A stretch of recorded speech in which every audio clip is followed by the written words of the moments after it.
2. In the brightness of the wintry sun next morning, as it streamed over the breakfast table, he laughed at his fears.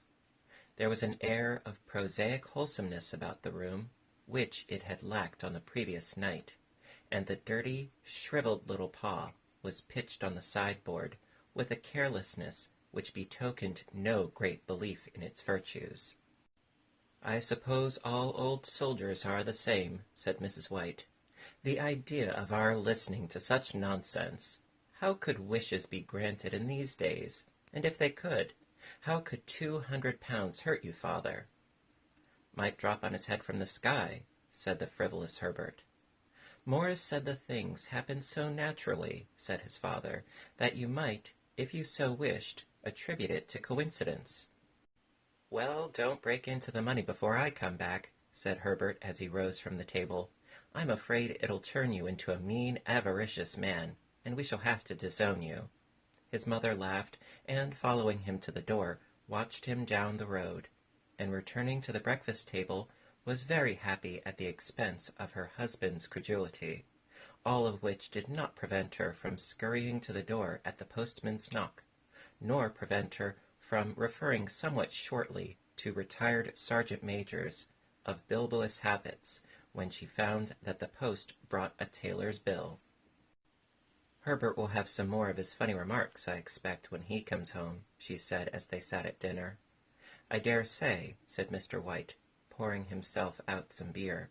"But for all that, the thing moved in my hand, that I'll swear to." "You thought it did," said the old lady soothingly.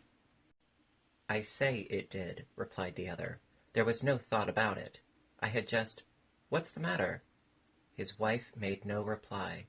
She was watching the mysterious movements of a man outside, who, peering in an undecided fashion at the house, appeared to be trying to make up his mind to enter.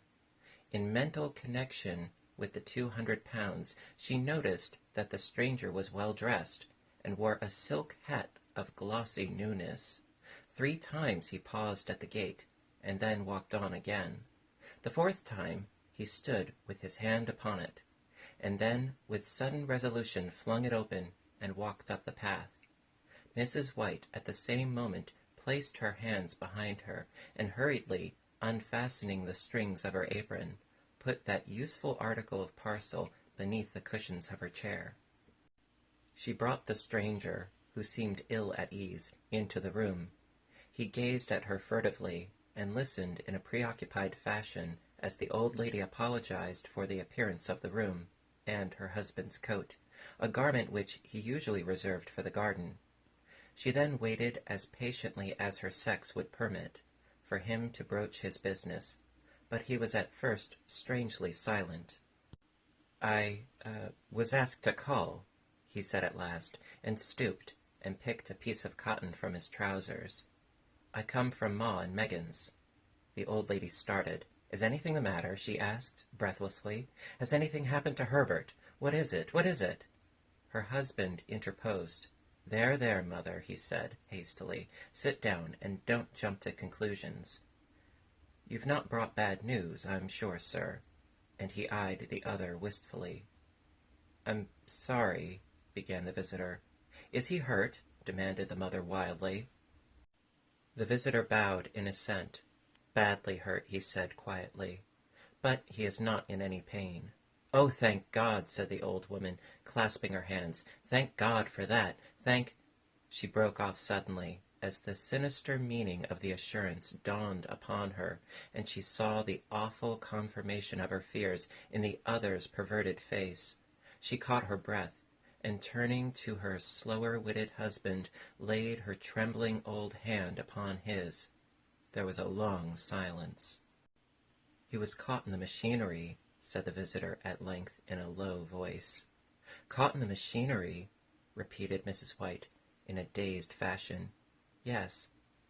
He sat staring blankly out at the window, and taking his wife's hand between his own, pressed it, as he had been wont to do in their old courting days nearly 40 years before. "He was the only one left to us," he said, turning gently to the visitor. "It is hard." The other coughed, and rising, walked slowly to the window. The firm wished me to convey their sincere sympathy with you in your great loss, he said, without looking round. I beg that you will understand I am only their servant and merely obeying orders. There was no reply. The old woman's face was white, her eyes staring, and her breath inaudible. On the husband's face was a look such as his friend the sergeant might have carried into his first action. I was to say that Ma and Meggins disclaim all responsibility, continued the other. They admit no liability at all, but, in consideration of your son's services, they wish to present you with a certain sum as compensation. Mr. White dropped his wife's hand, and rising to his feet, gazed with a look of horror at his visitor.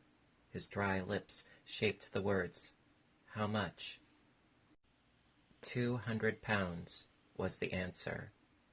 Unconscious of his wife's shriek, the old man smiled faintly, put out his hands like a sightless man, and dropped, a senseless heap, to the floor.